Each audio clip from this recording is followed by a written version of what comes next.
Hello friends, मैं समिता आपका स्वागत करती हूँ मेरे अपने चैनल पर। फ्रेंड्स, आज मैं फ्रंट ओपन फोटक ब्लाउज की कटिंग और स्टिचिंग आपके साथ शेयर कर रही हूँ। इसके लिए मेन फैब्रिक और अस्तर का फैब्रिक लिया है। ये बैक पार्ट मैंने पहले ही चैनल पर अपलोड की है और उसकी लिंक भी डिस्क्रिप्शन में दे रखी है। फोल्ड को अपनी तरफ करते हुए कपड़े को रखेंगे और कपड़े को हम सीधा कर लेंगे। तैयार लेंथ मेरी 14 इंच है, तो 1 इंच बढ़ा कर लेते हैं। स्क्रीन पर दिए हुए मेजरमेंट के अनुसार मैंने कट किया है, आप चाहे तो अपना मेजरमेंट ले सकते हैं। शोल्डर आएगा मेरा डीप नेक के अकॉर्डिंग 5.5 इंच और आर्म होल आएगा मेरा 6.25 इंच। अब चेस्ट का मेजरमेंट लेते हैं। चेस्ट आएगा 38 के हिसाब से 9.5 इंच और 1.5 इंच मार्जिन का। हाफ इंच बाहर की तरफ लेते हुए एक तिरछी लाइन ड्रॉ कर लेंगे और 1 इंच पर हम आर्म होल की गोलाई दे देंगे। इसी तरह से सिलाई मार्जिन का 1.5 इंच छोड़ते हुए आप चाहे तो 2 इंच की मार्जिन भी रख सकते हैं। अब वेस्ट आ रहा है मेरा 32 के हिसाब से 8 इंच और 1 इंच बैक पार्ट की प्लेट के लिए और 1.5 इंच मार्जिन का। देखिए, बैक पार्ट की मार्किंग मेरी कंप्लीट हो चुकी है। अब इसकी कटिंग कर लेते हैं और फ्रंट पार्ट निकालते हैं। ये हमारा बेल्ट ब्लाउज है, तो 1 इंच छोड़ते हुए हमें न्यूज़पेपर पर कटिंग करेंगे और फ्रंट ओपन है तो फ्रंट के साइड से हमें हाफ इंच छोड़ते हुए बैक पार्ट रखेंगे और as it is back part को हम ड्रॉ कर लेंगे। इसी तरह से ड्रॉ कर लेना है। देखिए, मैंने ऐसे ड्रॉ कर लिया है। अब हम फ्रंट का आर्म होल निकालेंगे। उसके लिए सीधी लाइन ड्रॉ कर लेंगे और 1 इंच पर हम फ्रंट का आर्म होल की कटिंग फ्रंट के आर्म होल की गोलाई दे देंगे। अब नेक फिट में रख रही हूँ मैं 2 इंच और लेंथ में रख रही हूँ मैं 6 इंच और नीचे से फिट में रख रही हूँ मैं 2.5 इंच। ऐसा चौकोन बॉक्स तैयार करते हुए नेक का शेप दे देते हैं हल्के हाथों से। अब बेल्ट रख रही हूँ मैं 4 इंच और साइड से 3 इंच रखते हुए ऐसे तिरछी लाइन ड्रॉ करेंगे और हाफ इंच ऊपर की तरफ बढ़ाते हुए ऐसे गोलाई में उसको शेप दे देना है। अब टक्स पॉइंट आएगा मेरा फ्रंट पार्ट का हाफ इंच छोड़ते हुए हमें टक्स पॉइंट लेना है 3.5 इंच पर और ऊपर से आ रहा है मेरा 10 इंच पर। 10.5 इंच पर ऐसी लाइन ड्रॉ कर लेंगे और दोनों साइड से 1.25 इंच का डॉट देते हुए टक्स पॉइंट की मार्किंग करेंगे। अब साइड से 1.5 इंच और साइड से भी हमें 1.5 इंच ऊपर की तरफ लेते हुए ऐसी सीधी लाइन तीसरी लाइन ड्रॉ कर लेंगे। यहाँ से ही 1.5 इंच ऐसे चौकोन में हमें 1.5 इंच का डिस्टेंस रखते हुए हमें ऐसे लाइनिंग खींच लेनी है और सेंटर से 4.25 इंच की हमारे ये आने चाहिए। देखिए, टक्स पॉइंट इसी तरह से निकाल लेने हैं।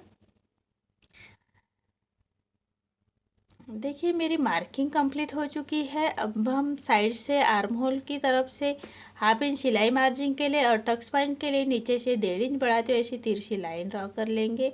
अब बेल्ट की कटिंग कर लेते हैं। बेल्ट अलग निकाल लेते हैं। अब हम ऊपर की भी कटिंग पूरी कंप्लीट कर लेते हैं। न्यूज़पेपर हमें कपड़े को बचाने के लिए सबसे पहले न्यूज़पेपर पर कटिंग करेंगे। आप चाहे तो डायरेक्ट कपड़े पर भी कटिंग कर सकते हैं। इसी तरह से 80 सेंटीमीटर में पूरा फैब्रिक कम होता है, इसलिए मैंने न्यूज़पेपर पर कट किया है। आप चाहे तो डायरेक्ट फैब्रिक पर कट कर सकते हैं। देखिए, बेल्ट मैं अलग से दूसरे साइड में रख कर निकालूंगी। इसी तरह से हमें मार्किंग करते हुए पूरी कटिंग कर लेनी है। अब टक्स पॉइंट का मेजरमेंट लेते हुए इसको टक्स पॉइंट की मार्किंग करेंगे। अब हम बेल्ट निकाल लेते हैं बचे हुए फैब्रिक के बराबर से। 80 सेंटीमीटर में हमें बहुत कम फैब्रिक में ये एडजस्ट करना पड़ता है, इसलिए सबसे पहले न्यूज़पेपर पर कट किया तो आपको आसानी हो जाती है। अब हमें स्लीव्स की कटिंग करेंगे। स्लीव्स की कटिंग के लिए हमें बैक पार्ट का आर्म होल चेक करना होता है और स्लीव्स की लेंथ लेते हुए छोटी स्लीव्स है तो 2.5 इंच पर डाउन करते हुए आर्म होल का शेप दे देंगे और अंदर की तरफ हाफ इंच अंदर की तरफ लेते हुए फ्रंट का आर्म होल का शेप दे देंगे और स्लीव्स का राउंड रहते हुए 1.5 इंच सिलाई मार्जिन को रखते हुए ऐसे हम स्लीव्स की कटिंग कर लेंगे। फ्रंट का आर्म होल कट कर लेते हैं स्लीव्स को सीधा करते हुए। देखिए, मेरी मार्किंग और कटिंग कंप्लीट हो चुकी है। अब इसकी हम स्टिचिंग देखेंगे।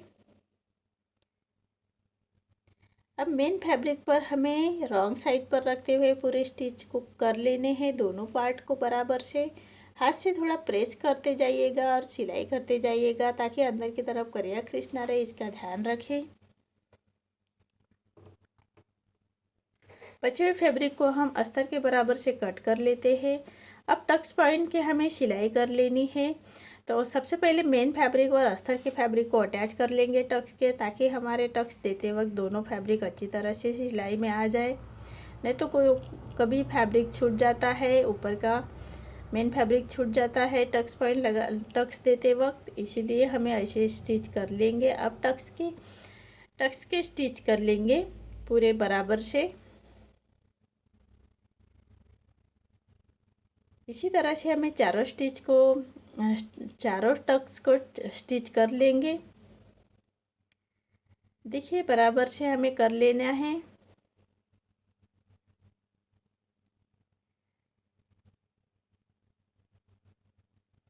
अब नीचे हमें बेल्ट अटैच कर लेना है। बेल्ट को भी हम मेन फैब्रिक के साथ जॉइन कर लेंगे। मेन फैब्रिक पर राइट साइड पर रख देंगे और बेल्ट को स्टिच कर लेंगे। अब छोटे छोटे कट्स लगा लेंगे और उसको पलटाते हुए अस्तर के ऊपर से हमें एक स्टिच कर लेनी है और पूरे फैब्रिक को पलटाते हुए एक रबी स्टिच लगा लेंगे।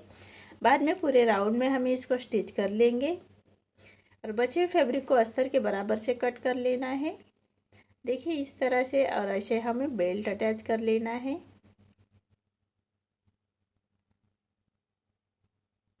देखिए इसी तरह से हमें बेल्ट अटैच कर लेना है। अब एक प्रेस सिलाई लगाते हुए उसको फिनिशिंग दे देंगे। अब हमें हाई की पट्टी लगानी है। हाई की पट्टी हमेशा रॉन्ग साइड पर लगाते हुए राइट साइड लेके आनी होती है। इसी तरह से आपको जो साइड में आपको लगानी अच्छी लगती है उसी साइड में लगा लीजिएगा। देखिए तो मेरे ऐसे दोनों पार्ट रेडी कर लेने हैं आपको। अब हम नेक को कट करेंगे। नेक को तुरपाई का पट्टी लगा लेनी है, इसलिए हाई हुक की पट्टी हमारी बराबर है कि नहीं वो चेक करेंगे और उरे में पट्टी लेते हुए हमें नेक पर अटैच कर लेनी है। अब उसको भी छोटे छोटे कट्स लगा लेते हैं और पट्टी को पलटाते हुए पट्टी के ऊपर से हम एक स्टिच कर लेंगे। अब पट्टी को फोल्ड करते हुए एक कॉर्नर की स्टिच कर लेंगे। इसी तरह से हमें तुरपाई की पट्टी रेडी कर लेनी है। अब पूरी पट्टी को फोल्ड करते हुए एक क्रॉप स्टिच लगा लेंगे। पूरे पट्टी को फोल्ड करते हुए रफ स्टिच लगा लेंगे। देखिए इसी तरह से हमें दोनों साइड के नेक रेडी कर लेने हैं। देखिए मेरा फ्रंट पार्ट रेडी हो चुका है। आपको मेरा वीडियो कैसा लगा प्लीज़ कमेंट में बताइए। अगर आप चैनल पर पहली बार आए हैं तो लाइक शेयर ज़रूर करें और चैनल को सब्सक्राइब ज़रूर करें। धन्यवाद।